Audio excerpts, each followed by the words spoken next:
Hi everyone, thanks for tuning into our webinar today. The title of this webinar is NHS Sustainability Day and the Vegan Society. My name is Heather Russell. I'm a dietitian and I work for the Vegan Society. I also have experience working in the NHS for nearly 6 years. And this is my colleague Tom. Hi, I'm Tom. I'm the Campaigns Officer at the Vegan Society and I work predominantly on our environmental campaign, Grow Green, which I'll talk a bit more about later.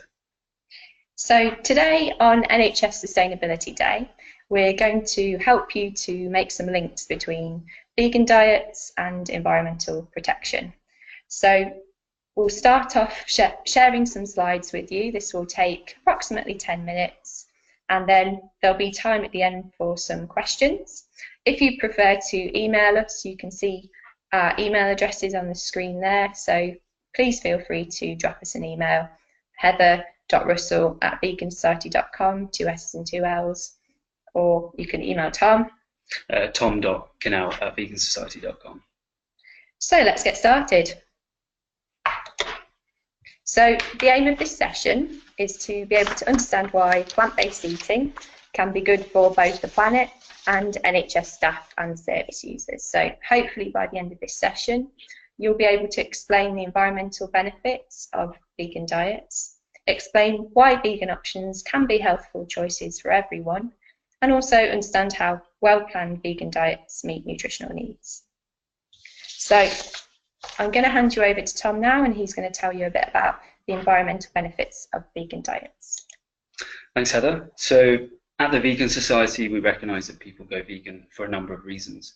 The three most popular being for ethical reasons, for health reasons, and for environmental reasons. And it'll be this last reason that I'll be talking about in this short presentation. So hopefully after this short presentation, you'll understand why choosing a vegan diet or lifestyle can really positively impact and benefit the environment. So a decade ago, the UN's Food and Agricultural Organization published a report set out to outline the negative impact that the animal farming sector has on the environment. And they calculated that at least 14.5% of global greenhouse gas emissions are attributable to animal farming. To put that into perspective, that's a greater share than the transport sector, which sits at 13% of all greenhouse gas emissions. So it's not just greenhouse gas emissions, animal farming also negatively impacts other areas of the environment. For instance, soils can be damaged through outside grazing. That can lead to soil compaction, which leads to floods because the water can't permeate the soil. Also, animal farming has a very large water footprint. A quarter of all global freshwater use is attributable to meat and dairy production. So that's obviously a huge water footprint. And with water being a limited resource and coupled with climate change, we're going to see more water shortages and droughts in the future. So we really need to conserve water use where we can. So that's really important and a matter of urgency, really. We're also told that habitat loss through the clearing of land for feed and grazing will cause more species extinctions than any other factor, especially when you look at the other deleterious effects of climate change and pollution as well. So, a little fact, more than 3/4 of land previously cleared in the Amazon is now being used for either grown to feed animals or for grazing. So that's a huge impact that animal farming has in the Amazons. But also that feed is grown for domestic and international markets. So a lot of that feed will actually come over to the UK market through imports. So we think it's also a food security issue. It's estimated that 3.5 billion people could be fed with the human edible grain that's currently fed to animals. And that's coincidentally, that's estimated to be about the number of extra people that will inhabit the earth in a few decades' time. So it's also a human rights issue and a food security issue. So we know we need to move to more sustainable ways of feeding a growing population. The UN says that we need to produce 70% more food sustainably by 2050. So that shows that we need to use our land more effectively. So to put that in perspective, for every 100 calories that are fed to animals, we receive a mere 17 to 30 calories in return by consuming their flesh and secretions. So that's inherently inefficient. And also, a vegan diet uses the least amount of land of all diets. So a farming system for a vegan diet, roughly 1 hectare feeds about 20 people, as opposed to a farming system for an omnivorous diet, where 1 hectare of arable and 1 hectare of pasture feeds about 7.5 people. So that just shows that we need to conserve our land, and a vegan diet is one way to do that. So why do we need to shift in food and farming? Well, Chatham House, which is a leading UK think tank, has said that we cannot meet our climate change targets without massively reducing our reliance on animal farming, and therefore the consumption that props it up. So for me, this highlights that we can no longer ignore the issue, and we need to start talking about it. Not just talking about it, but also taking actions as a matter of urgency. So lastly, some positive environmental impacts of a vegan diet. Well, a vegan's food-related carbon footprint is 60% lower than someone who eats meat, and this could save the equivalent of 1.5 tons of CO2 per person per year. So to put it another way, if everyone in the UK abstained from eating meat 7 times a day, that would be the equivalent of eliminating greenhouse gas emissions from over half of UK homes. So that's roughly 12.5 million homes. So that's pretty huge. We're told to do these things domestically, like change our light bulbs, recycle, put in insulation, but all of these things sort of pale in comparison to what we put on our plates 3 times a day. So that just shows that you can have a really positive impact every day and sort of fight positively for the environment. Thanks, Tom. So it's really interesting to hear about these environmental benefits of choosing vegan options, including the impact of abstaining from eating meat 7 days a week. That's a very impressive statistic.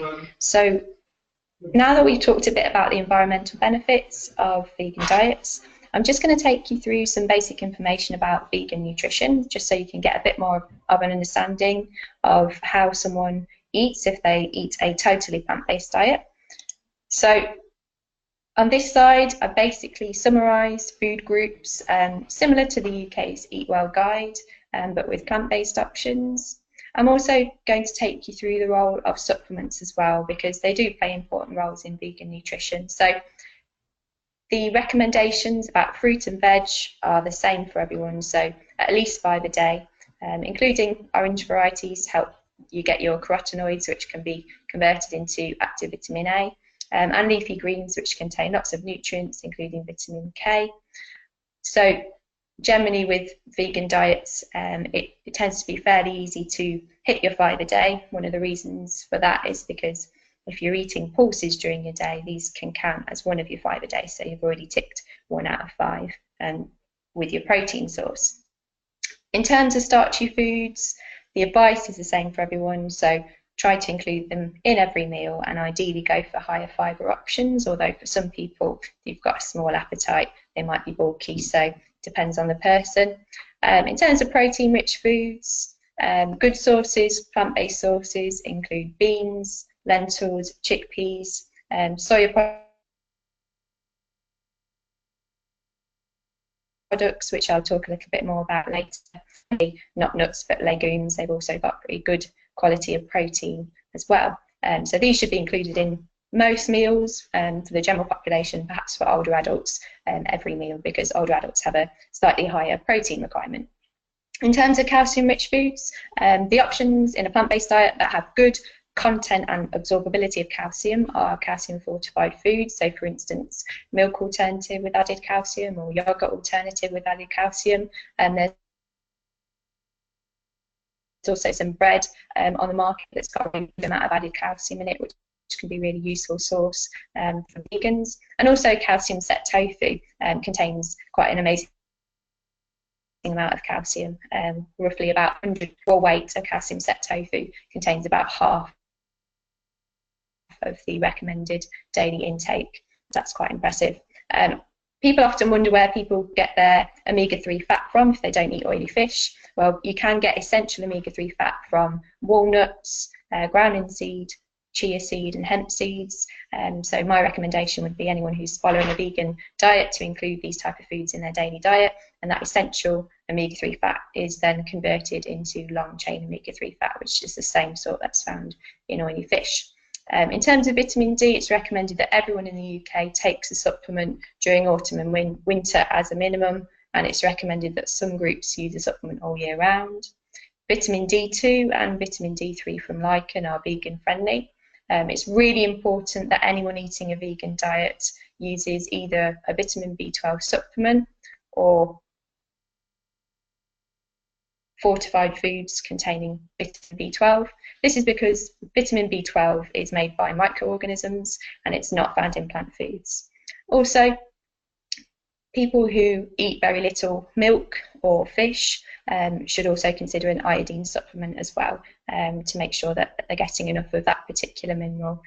Selenium is also worth a mention as well. A bit like iodine, the amount of selenium found in plant foods depends on their growing environment. So if you want to guarantee that you're getting enough, either maybe have a couple of Brazil nuts, which tend to have an unusually high amount of selenium in them on a daily basis, or use a supplement to guarantee a reliable intake. So that just gives you a bit of an overview of how you eat if you're completely plant-based. So just sort of to give you an idea of what a plant-based day might look like, I tried to come up with a menu that might be possible to provide in a hospital that's totally plant-based and suitable for people who are nutritionally well. So these are people who don't have raised nutritional requirements. So you can see that this menu provides nearly 1900 calories and nearly 70 grams of protein. So the breakfast, basically just cereal and toast, but you've got some soya milk in there and some milk-free spread. Lunch, you've got a veg soup and a roll with milk-free spread, a bean casserole with some sides and a soya yogurt. And then you've got a vegetable goulash with some herb dumplings, some mash and veg, a roll with some milk-free spread, another soya yogurt, and then another bit of orange juice. And then as extras, you've got some soya milk to put in tea and coffee over the day, and also a banana as a snack. So just gives you a bit of an idea of how you might feed someone a totally plant-based diet.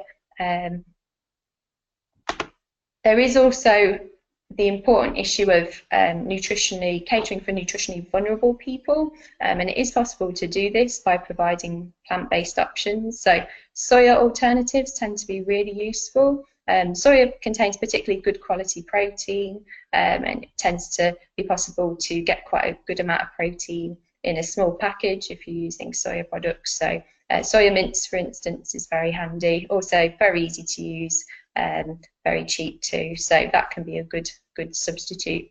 You can get many different alternatives to milk products that are made using soya and will therefore have a good protein content. So you can provide yogurt, you can provide milk, you can provide custard that are all based on soya, and it's best to choose fortified options as well, so that you can provide things like calcium and also vitamin B12 in this way as well. In terms of other meals that you might think of, so starting with breakfast, you can provide a plant-based cooked breakfast using baked beans or vegan sausages made using soya. In terms of main meals, if you're trying to provide some more calories, some more protein, pastry is always a good bet for providing extra calories, and a lot of pastry out there is actually accidentally vegan. Often it's just an egg glaze that makes the difference between something being vegan and not, and that can easily be changed. If you were preparing sandwiches, something like falafel or hummus would have a good amount of fat and protein in it as well, so that could be a good option if you were trying to make a a nourishing sandwich. In terms of desserts, there are manufacturers who make hospital food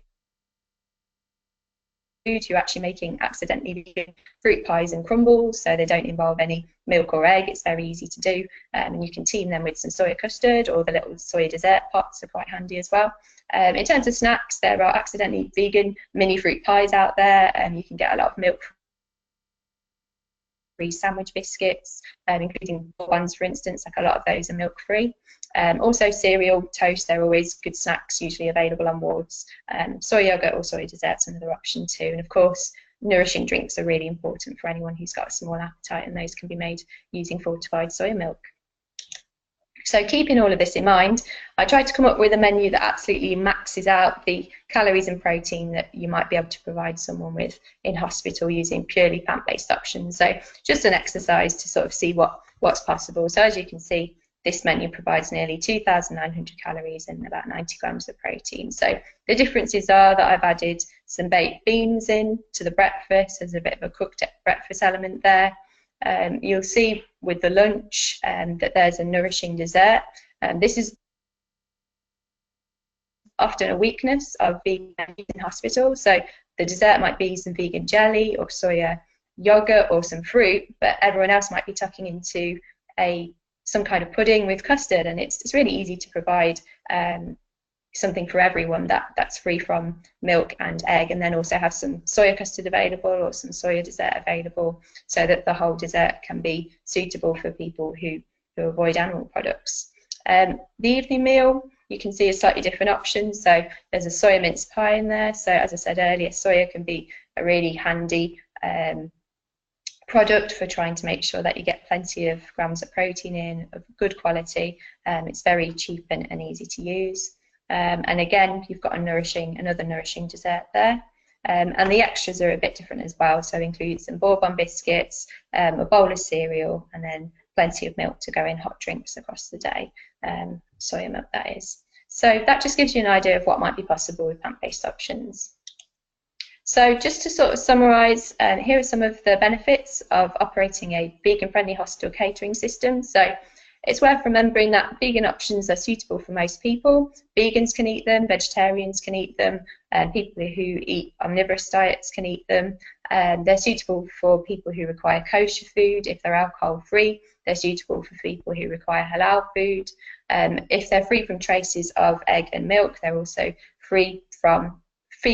they're also suitable for people who have allergies to these allergens. Vegan options tend to be high in fibre and low in saturated fat, and this can make them particularly useful for staff, visitors and service users who are nutritionally well. Improving the provision of vegan food means more variety for vegetarians.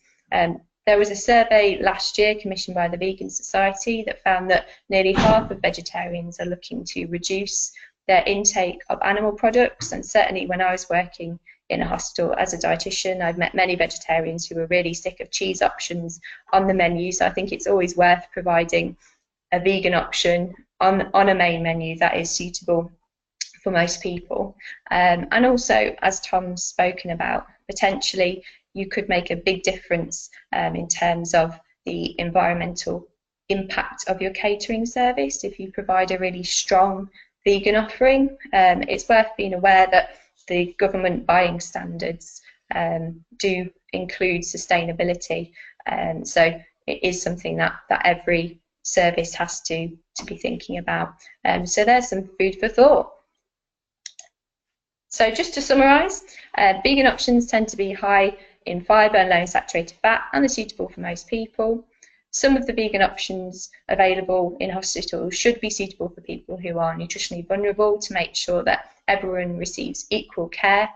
In terms of the environmental benefits, I'll hand you over to Tom now, and he can just summarise those briefly for you. Yeah, so producing and eating vegan food, as we saw, can massively reduce your carbon and environmental footprints in various ways. And as we saw from the Chatham House quote and their report, it would be difficult to meet our climate change targets without massively reducing our reliance on both animal farming and the consumption that props it up. So that's why we really need to shift towards producing and consuming more vegan foods, and that also goes for in hospitals as well. Thanks, Tom. So that brings us to the end of our slides. I'd just like to explain to you now how you can ask questions, and then we'll go through a couple of questions that we've had in advance of this session. So if you click on the little red arrow in the webinar software, then it should the software should pop up, and you should be able to see a question panel. So if you type your question in there, that will come through to us, and we'll do our best to try and answer those questions. If you do want to email us, my email address again is heather.russell, 2 S's and 2 L's, @vegansociety.com. Yeah, and mine is tom.kuehnel, Kuehnel, @vegansociety.com. So we'll just have a look at the questions that we received in advance of the session. So the first one is sort of health related, so I'll try and answer it as best I can. So someone's asked, aren't there some people who would need to eat meat for health reasons? So meat is a food that does provide a variety of nutrients. If you look at the UK's Eat Well guide, it fits into the group of protein-rich foods. However, meat isn't an essential part of our diets, and the Eat Well guide actually states that it's recommended that people eat more pulses, including beans, which is a really good source of protein in a vegan diet. As I said earlier, soya can be a really useful alternative to meat because it's got really good quality protein, and you can get quite a lot of protein in a small package. And it is recognised that vegan diets can meet the needs, the nutritional needs of everyone during every life stage if they're well planned. And the second one sort of got an environmental focus, and it says, what about the air emissions of flying fruit and veg to the UK that we can't grow here? Now, obviously there's many solutions to reducing our environmental footprint, and shopping seasonally and locally is one way of doing that. There's no silver bullet, but hopefully, as you now see, you know, choosing what types of food you consume and produce will actually have a massive impact as well. So that's only a really important part of the puzzle, but not the whole solution, we admit. But in our Grow Green report, which I said I'd talk a little bit more about earlier, you know, we're talking more about encouraging a shift towards producing more plant proteins like legumes and pulses that we've seen are also have got some health benefits as well. Producing more in the UK, so you know, helping the UK to become more self-sufficient in these types of foods. So hopefully in the future we'll be more self-sufficient. We wouldn't have to rely as much on importing fruits and vegetables into this country. But obviously there are going to be certain fruits and vegetables that we do want to, you know, we've got a taste for and we do want to import over. But hopefully we'll have reduced our reliance on animal farming so much that it sort of mitigates that that extra environmental cost of shipping them over. So yeah, just to reiterate, shopping locally and seasonally is really important, but so is thinking about what types of foods you're consuming, reducing your reliance on animals. The food that's served in institutions and what you put in your shopping basket really can make a big difference to the environment. So we hope that this webinar will help you to feel empowered to make a difference as part of NHS Sustainability Day. We've had a couple of questions through. The first is just asking whether we know of any hospital catering services that are providing vegan menus. Certainly in my experience, most hospital catering services provide a vegan menu. It might be that there are vegan options within the main menu, or there might be a separate menu. So that will greatly influence how visible vegan options are to the general service users. I do know, however, that there are still hospital settings where they don't have any vegan options available. So if anyone vegan actually gets admitted to hospital, they have to make bespoke meals for them, which obviously can result in a bit of a delay between the patient ordering food and actually receiving something that they want, rather than just a stopgap. So there's certainly room for improvement. And as we've mentioned during this webinar, there are so many benefits to having a strong vegan offering that, you know, hopefully as awareness of veganism increases, hospital catering services will start to think about vegan options differently and include them more consistently within their main offering. We've also had a question about training and guidelines. So we run a campaign, an ongoing campaign called Hospital Catering for All. So we are hoping to update our website soon with some useful information for service users who are vegan, and health professionals and caterers.